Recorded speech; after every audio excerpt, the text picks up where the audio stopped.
Let's talk about a very important summit that will be underway as climate change, biodiversity loss and food insecurity intensifies across the globe. The role of sustainable agriculture has never been more urgent. At the recent 44th FAO Conference in Rome, world leaders backed a new work program that puts resilience, innovation and targeted action at the heart of global food systems. Joining us now is Kaveh Zahedi, Director of the Office of Climate Change, Biodiversity and Environment at the Food and Agriculture Organization of the United Nations. He leads FAO's efforts to help countries build climate-resilient, nature-positive food systems. A very good evening to you, Mr. Zahedi. Thank you so much for speaking to us. So that last sentence, quite a mouthful, and I'd imagine that that's the impact that you're going for, something that is substantive, that will be long-lasting as well. Of course, and thank you for inviting me onto the show. The reality is that these are intertwined issues. These are intertwined challenges that countries are facing. You can't just tackle climate change on the one hand and biodiversity on another hand and food security in a different way. These are intertwined and they need to have policy responses. They need to have interventions that are equally holistic. And that's, in a way, the work of the Food and Agriculture Organization, especially the work that's undertaken in the Office of Climate Change, Biodiversity and Environment. And obviously we are talking about an urgent need, but there is the goal of 2030 that is inching closer and closer. No doubt we are going to miss a lot of these targets. But so far, have we seen governments, organizations, in as much as they understand the intersections, are we seeing that in the policy design, development and implementation? I think we're seeing much more than we used to a few years ago. I mean, let me give you just a couple of examples. You mentioned at the beginning of your show that there are some big conferences that deal with climate change, that deal with biodiversity and other environmental issues. A few years back, you just wouldn't have heard discussion about the role of agriculture and sustainable agriculture to support countries in building resilience or in confronting their biodiversity challenges or indeed their broader environment challenges. Now it's really front and center when you look at what the discussions are in the climate COP, the Conference of the Parties, and there'll be another summit in Brazil later on this year.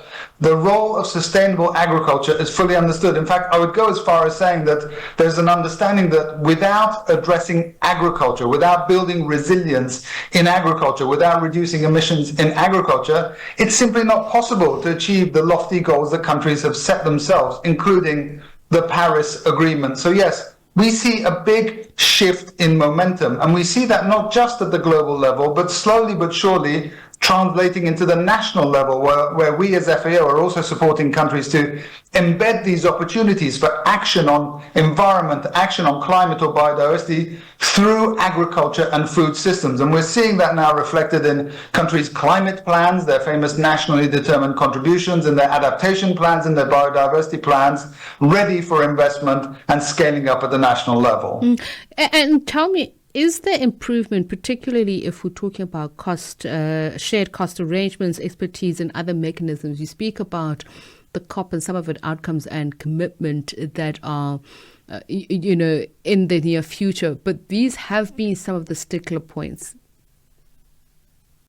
There's no question that finance is going to be critical to leveraging greater ambition, greater investment. That goes without saying. And we have the what you referred to, the Baku to Belém roadmap to see how countries can raise the climate investment, the 300 billion rising all the way up to 1.3 trillion. What we have done, the analysis we have done at FAO shows that in spite of this growing climate finance, not enough of it is going towards agriculture and food system solutions. Not enough is flowing towards adaptation or building resilience in agriculture. Not enough of it is going to reducing emissions from agriculture. Maybe if you take climate finance as a whole, public and private sector, less than 5% 98% is going to these solutions, which are frankly probably the best investments if you want to deliver on adaptation and mitigation and food security all at the same time. So I agree, in the one sense we see growing climate finance, but on the other hand, probably not enough going towards the agri-food system solutions. So we'd have to move from understanding the foundations of these, or what the foundations of these sectors, in order to be adaptive enough to create these strategies. But stable societies, that's something that we're certainly not seeing now. In fact, we're in a even more turbulent time because of geopolitics, but also because of the impact of climate change. And either governments are not doing enough, or communities, in some cases, just don't understand the root cause of what we're going through. I think actually farmers have a very good understanding. They can see that the climate is impacting their lives and their livelihoods.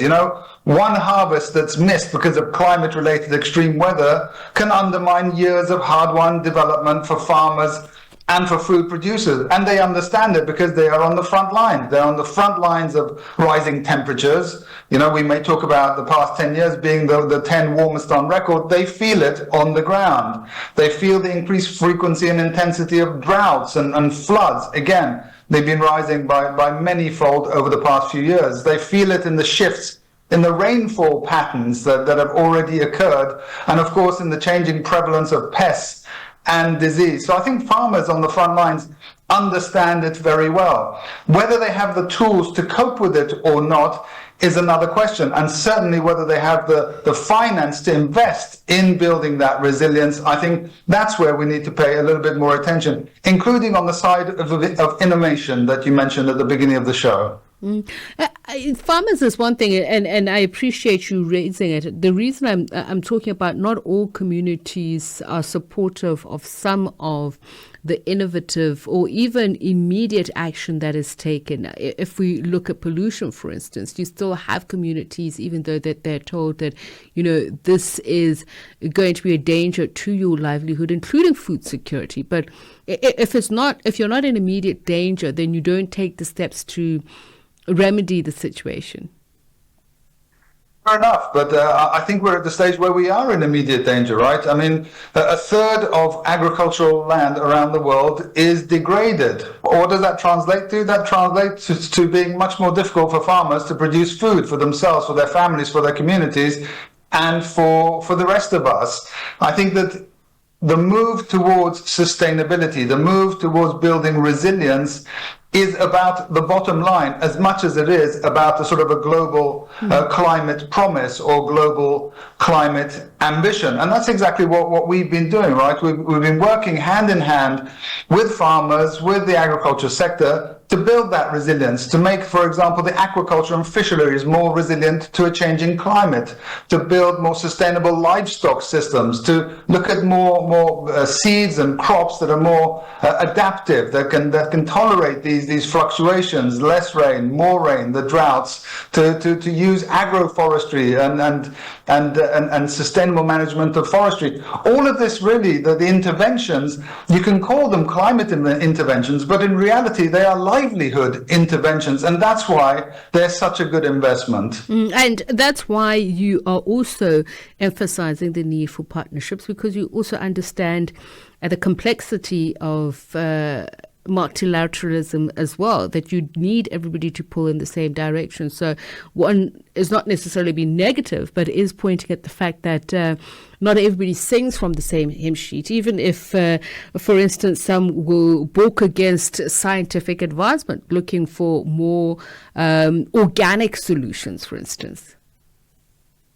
I think we have plenty of solutions, and they're really tried and tested. I mentioned to you, healthy livestock is a good thing. It's also a good thing in terms of methane emissions and climate change, but it's the good thing for the farmer. It's a good thing for the livestock. Building resilience in supply chains, reducing food loss and waste. These are sort of almost win-win solutions that we have. Organic agriculture is another one. It's true with some of these solutions that there are upfront costs, and that's what I think we need to try to address, to make sure that the farmers are able to cover some of these upfront costs that bring huge dividends, both for the farmer and, of course, globally in terms of climate change itself. But it's not for a shortage of solutions. It really is the shortage of scaling these up and investing in them at the scale that's needed to match the ambition and frankly, the possibility that exists through agriculture and food system solutions. We thank you for your time. Much appreciated. Kaveh Zahedi,